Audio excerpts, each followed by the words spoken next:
Guys, आपका स्वागत करते हैं आपके चैनल विमल प्रकाश मिंज में। और आज मैं आपको दिखाने जा रहा हूँ कि कैसे हम लोग होली लैंड का टूर में जब जाते हैं तो इसराइल के जितना भी इलाका है जिसको हम लोग देखते हैं तो उसमें कुछ मरुस्थल आता है, कुछ हरियाली आता है, कैसे जगह है, टोटल कितना क्षेत्रफल है, कैसे कहाँ कहाँ हम लोग देखते हैं।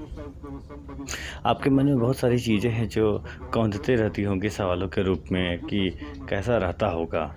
और विशेषकर जो लोग जा नहीं पाते हैं उन लोगों को तो और भी लगता होगा, जैसे बाइबल सब हम लोग समारी स्त्री और भी बहुत सारी दृष्टांत हैं जिसके ज़रिए आपके मन में इसराइल का छवि बनता है कि इस तरह से हो सकता है, क्योंकि यीशु ने ऐसा कहा है, यीशु ने ये करके दिखाया है, जैसे काना नगर, कफरनहूम वगैरह वगैरह।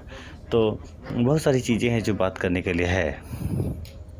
तो आइए आपको दिखाता हूँ कि उधर का मौसम, उधर का जलवायु और जगह, ऊबड़ खाबड़ या पहाड़ी या घाटियाँ या मरुस्थल या नॉर्मल हरियाली या बड़ा सुंदर खेती, वो देखिए चलिए।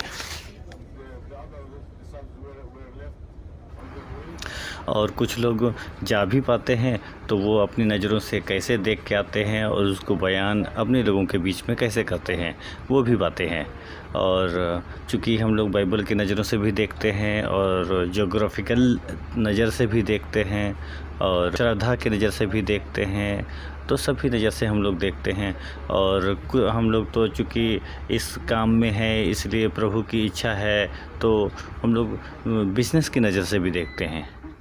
तो सभी नज़र से हम लोग को देखने का मौका मिलता है इज़राइल, जेरूशलेम, जेरिको और नाजरेत, काना नगर, कफरनहूम, गलीलिया झील और डेड सी और वो आपका लोत की पत्नी वगैरह वगैरह, इस तरह से। अच्छा, उसके बाद में जहाँ लाजरूस का कब्र, इस तरह से बहुत सारी चीज़ें हैं जो हम लोग देखते हैं।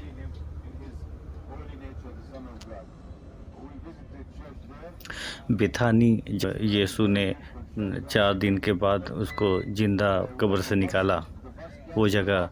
इसके अलावा बेतलहम, इसके अलावा बेतसहूर जहाँ गदरियों को गब्रिएल दूत दर्शन देते हैं।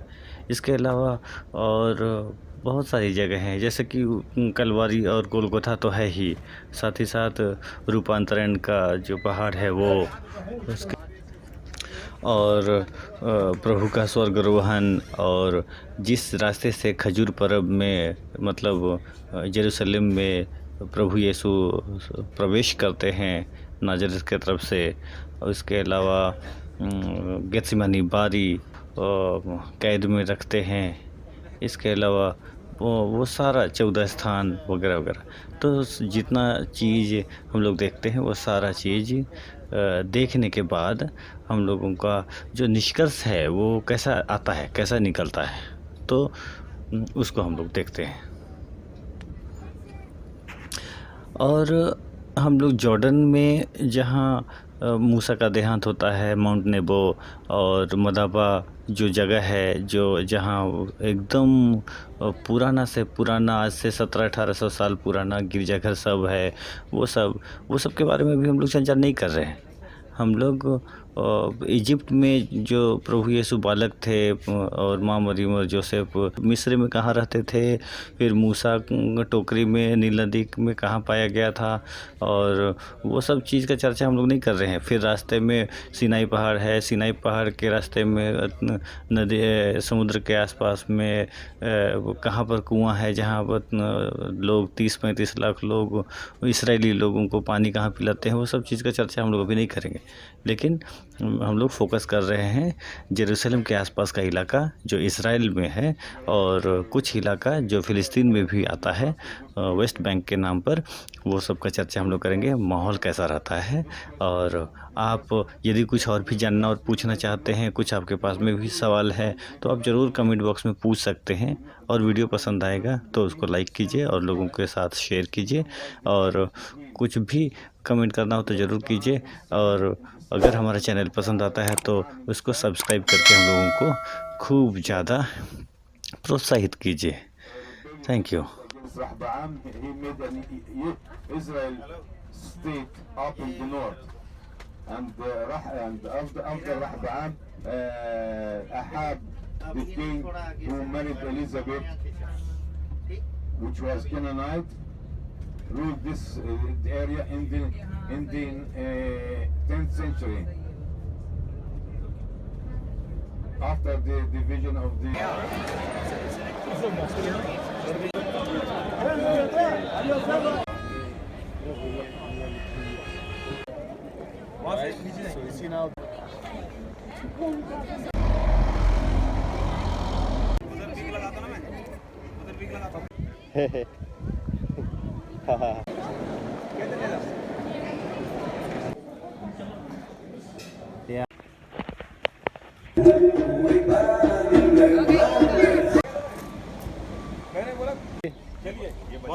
आपको मालूम है till now the Jews, whenever they celebrate, they leave a empty seat. They say the seat of Elijah, waiting for him to come. Always on their celebrations, in the synagogue, there's always a seat for the. पिता ईश्वर ने जब इसराइलियों को मिस्र में कहा था कि आपको दूध और मधु की नदियां बहती हैं जहां, वहां मैं लेके चलूँगा। कनान देश भी बोलते हैं और प्रतिज्ञात देश भी बोलते हैं, अंग्रेजी में प्रोमिस लैंड भी बोलते हैं। तो ये वही इज़राइल है। तो एक तरफ ज़बरदस्त यहाँ की हरियाली और यहाँ पूरा रिच जितना कुछ भी आपको चाहिए खाने पीने को, और दूसरी तरफ मरुस्थल भी है जहाँ बालू ही बालू है, डेड सी के आसपास में, और लोथ की पत्नी जहाँ नमक का खंभा बन जाती है। तो उस इलाके सब में पूरा ही डेड है, मतलब वो इतना टेम्परेचर हाई रहेगा कि करीब 40-45 के आसपास वहाँ का मौसम रहता है। लेकिन और दूसरी ही तरफ अगर गौर करेंगे तो ठंडे के टाइम में, जैसे यहाँ इंडिया में जैसे ही नवंबर के आखिरी पहुँचता है, दिसंबर का शुरुआत में ठंडक घुसने लगता है और फरवरी के आखिरी आसपास तक भी ठंडक महसूस होता है, वैसे ही वहाँ भी ठंडक में ज़बरदस्त ठंडा रहता है। आप गौर करेंगे कि जब गब्रियल दूत संदेश देता है गरीडियों को कि आपके देश में मुक्तिदाता का जन्म हुआ है, तो उस समय में लोग आग तपा रहे होते थे अपने मवेशियों को देख रेख करने के दौरान। रात के समय में 12 बजे के आसपास में, इस समय में बहुत ज़्यादा ठंडा था। तो ये सब आपको याद दिलाएगा कि बहुत ही नायाब है इज़राइल यानी जेरूसलम और उस इलाका जहां हम लोग जाया करते हैं। सो गाइस, आपको बताने के लिए इस वीडियो में यहीं तक, और जितने भी इन्फॉर्मेशन जो बहुत बार हम लोग भूल जाते हैं बताने के लिए, या कोई चीज़ है जो आपको जानना हो, पूछना हो, तो आप ज़रूर कमेंट कीजिए और हम लोग ज़रूर बताएंगे। क्योंकि आप में से बहुत सारे लोग हैं जो लोग बहुत इंटरेस्ट लेकर के देखते हैं हमारे वीडियो को, और आप खुल के कमेंट कर सकते हैं और ज़रूरत पड़ने पर हमें डायल भी कर सकते हैं। मुझे अच्छा लगेगा तो इन्फॉर्मेशन देने के लिए, क्योंकि बहुत सारे लोग जा भी पाते हैं, बहुत सारे लोग नहीं भी जा पाते हैं, लेकिन जानना चाहते हैं कि उस तरफ कैसे क्या क्या होता है। तो हमारी नज़रों से जो भी हम लोग देखते हैं ज़रूर आपको बताने में बहुत ही इंटरेस्ट लेंगे। गाइस, मुझे सबसे मज़ा तब आता है जब लोग पूरे जिज्ञासा से ये जानना चाहते हैं कि उस तरफ क्या होता है, कैसे होता है, बताइए। और हम लोग घंटों बतियाते हैं और कभी उनके डाउट्स क्लियर करते हैं, कभी मैं मज़े में बताता हूँ चीज़ें कैसे होती है वहाँ। या तो रांची से निकलते हैं, या दिल्ली से आगे जाते हैं, या दिल्ली से तो वापस आते हैं, या उस तरफ बहरीन में क्या होता है, अबू धाबी में क्या होता है जब हम लोग बीच में थोड़ा देर रुकते हैं फ़्लाइट चेंज करने के लिए, या अमान में, जॉर्डन में, इजिप्ट में, या इज़राइल में। तो सारा चीज़ तो बहुत ही, और जो पूरा केंद्र है वो बेतलहम और गुलगोथा कलवारी है, गेत्सेमानी बारी है, यानी इज़राइल है।